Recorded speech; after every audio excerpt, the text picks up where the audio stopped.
सातारा जिल्ह्यातील मान तालुक्यात शुद्धता व विश्वासार्हता प्राप्त केलेल्या दहिवडीच्या मोतीकाका सराफाला 5 मे रोजी 20 वर्ष पूर्ण होत असून 20 वर्षपूर्वी लावलेल्या रोपट्याचा आज वटवृक्ष झाला आहे।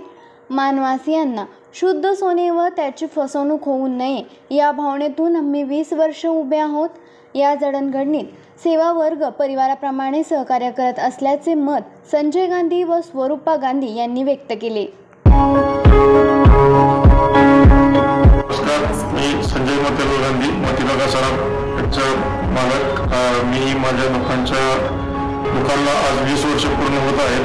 मी एक छोटासा वृक्ष लावलो, म्हणजे एक छोटासा रोप लावलं होतं, त्याचा वटवृक्ष तुमच्या ग्राहकाच्या सहकार्यामुळे झालेला आहे। त्याबद्दल मी सर्व ग्राहकांचा आभारी आहे।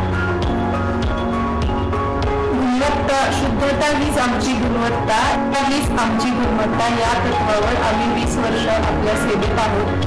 मानवासियांसाठी आम्हाला शुद्ध सोनं द्यायचं होतं, त्यांची फसवणूक होऊ नये या भावनेतून, या प्रेरणेतून आम्ही आपल्या सेवेत 20 वर्ष उभे आहोत। आज या वर्धापनानिमित्त आपल्या सगळ्यांचे खूप खूप थँक्यू। माझ्या या वाटचालीत माझ्या स्टाफचा पण खूप मोठा वाटा आहे। आम्ही एक परिवार असून ते लोक मला खूप सपोर्ट करतात आणि ग्राहकांना चांगली सेवा मिळावी हीच आमची प्रार्थना आहे आणि ग्राहकांनी पण असा सपोर्ट द्यावा ही आमची विश आहे। तर सगळ्यांना खूप खूप थँक्यू।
आपल्या तालुक्यातील जिल्ह्यातील बातम्या सर्वप्रथम पाहण्यासाठी आजच सातारा न्यूजला YouTube चॅनलवर सबस्क्राइब करा, लाईक करा, शेअर करा आणि बेल आयकॉन प्रेस करायला विसरू नका।